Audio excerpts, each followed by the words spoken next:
All right. Hey, everybody. I got a special interview for us today. And for all of us, all of the folks who are always wondering, well, how did you know? How did you get started? What was your thought process? That's what this series of interviews will be about.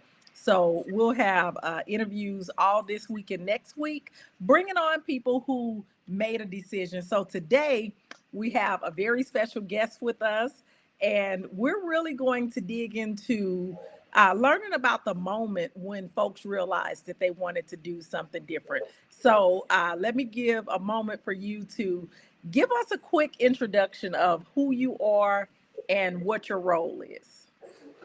Hello, I am Tawnya Martin and I am an instructional coach.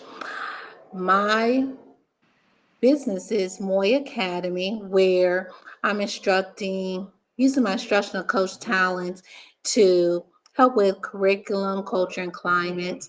And my specialty area is increasing achievement scores. All right, awesome. So now come on and tell us, give us the real story about the moment when you knew. So we know high achiever, amazing at the work that you do, have lots of accolades, doing well at your job. All right. That tends to be a lot of our stories. But how Yes. did you decide to pursue something a little different? What was that moment for you? Well, my grandfather was a business owner, and so entrepreneurship has always been something that I enjoyed doing. But I think the real aha moment for me was one day I was sitting in a PD that was sponsored by my school district, and I answered a question, and I asked a question, and the facilitator was like stumped, and she was from the school district. And it was at that moment that I realized that I just don't fit in this system because the question that I asked would make her have to say something negative about the way we were doing things. And I just was so frustrated at the results that public education was producing. And so I knew that there has to be better. And I knew that there was more because I chose not to put my child in public education. And so, but I've always wanted to bring that experience to parents who could not afford or did not want to put their children in a different schooling setup. Wow. Okay, so let's go back for a second. So this seems to be kind of a common thread because I had that experience too, sitting in a PD, and the PD, just being honest, it was horrible. And I was Yes. thinking to myself, this is horrible, and I could have done a better job than this. And Right. then you realize that you actually have more experience than the person who's doing the PD and is better equipped. And so it brought me down to that idea too of I could do PDs, but what gave you like that? How did you know that you could really do it? How did you know that, like, you know how we say we can do it, but we don't always know we can do it Right. for real? How did you know? Well, so when I introduced myself, I was sort of kind of stumbling because I'm reinventing myself because I feel as though I've been hiding behind my teacher image. So, working and having a tutoring business and being known for my tutoring business was easy. But the scary part was going beyond that and reinventing myself. But I knew that I had to leave the four walls in order to affect the masses.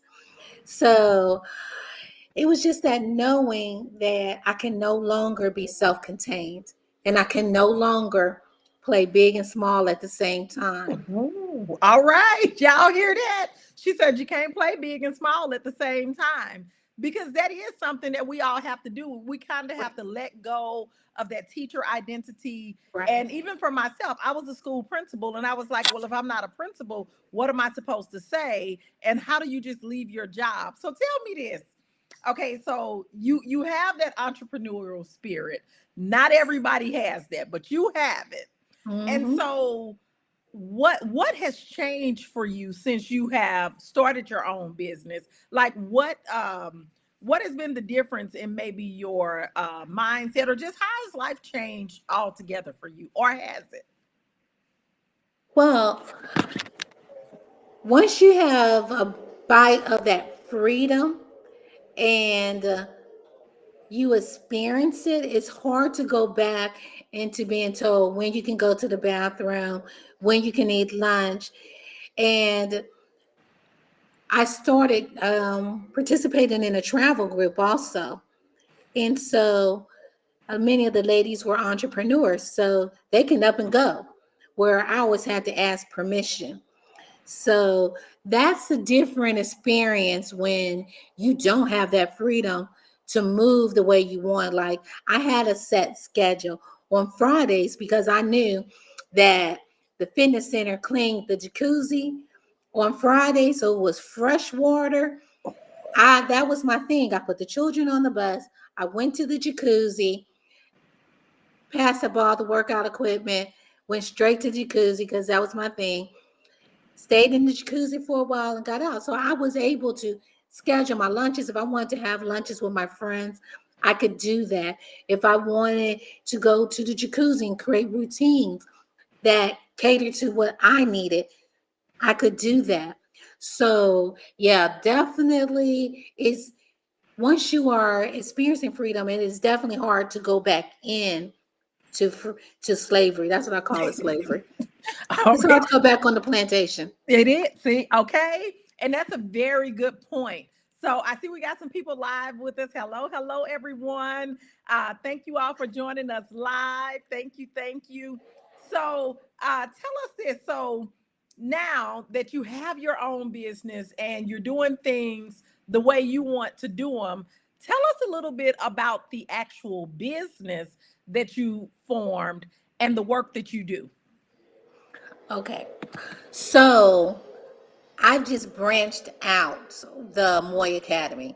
So at first it was Mrs. Moy Center for Excellence, where I tutored. And so now what I'm doing is going through the process of regrouping. And so I will be focusing more on doing high leverage tutoring, where I actually partner not just with parents, but partner with school district to provide in-house tutoring services. And study and research is showing that it's quite effective if you do it during the daytime. Okay. And so in your business, like as you have been working and building your clientele and everything, what would you say has been most challenging and what has been the most joyful part of the business? Oh, definitely the most challenging is getting out of other people's pockets because I knew who my ideal client was. And I knew that I wanted to serve people who couldn't afford me. That is who I like working with. And but I was always, oh, they can't afford it, or they can't, and they can't. But I had to get out their pocket because people will find a way to get what they need. And then I had to start looking into creative financing. And then I had to start, just opening my eyes to possibilities and stop the doubt, because basically what I was doing was creating my own obstacles. And my friend there told me that you're in the same spot you were when we talked last time. So that was a lot of encouragement because I had to just face me and my fears and get out of my head in my mind. Okay. And what has been the most joyful part about getting your company together and servicing your clients? Well, so there's this thing called sexy money, and where you're supposed to really think about and hone in on things that give you pleasure. So that's where I am right now. And I do get a thrill, and it's exhilarating, and it is powerful. When you are walking in your purpose, because you are, so power to me is being empowered if you use it correctly You're being empowered by who I feel as though is God, which others may call universe or whatever. I'm empowered by God. So when I know I'm walking in my purpose, I'm walking in my destiny, that just gives you such an exhilarating feeling, you know, much as you see with the athletes. Yeah, I feel like I'm Kobe. And I know that people can feel that energy and how as you share and as you talk about your work, you light up and the energy is like coming through the screen that you really, really love what you do and you know that this is very purposeful. So tell us, what's the next step for your company, for the work that you do? Well, for the work that I do is thinking big now. So I've been playing it small for a long time, which basically means I'm just mom and pop. If they can afford it, they can afford it. And, I get paid with chicken, that type of mentality. But now, um, I I even think about I'm not even coming to a point where I'm not even operating the business and I'm not in it day to day. I'm the behind the scene person, and I have people who are out there perpetuating the business.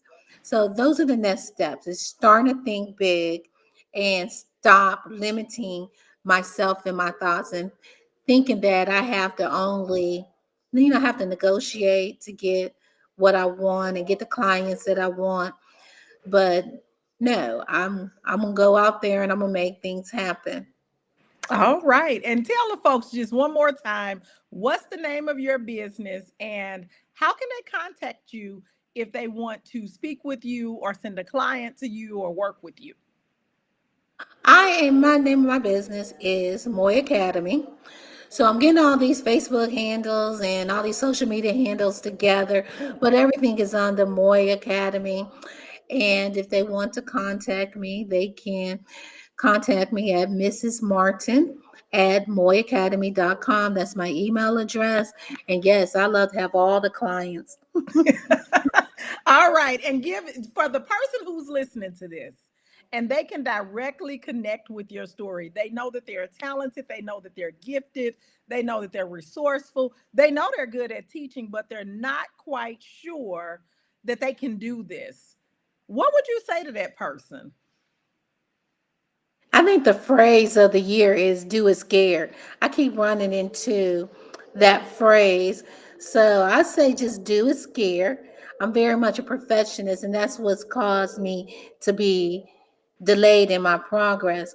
So now I'm just doing it and I'm putting out there. There's an urgency. This is the time for knowledge. People want knowledge and they want microwave knowledge. So they don't want to go to college. They don't want to do the reading. They want you to do it for them. So it's the season for educators at this point in time.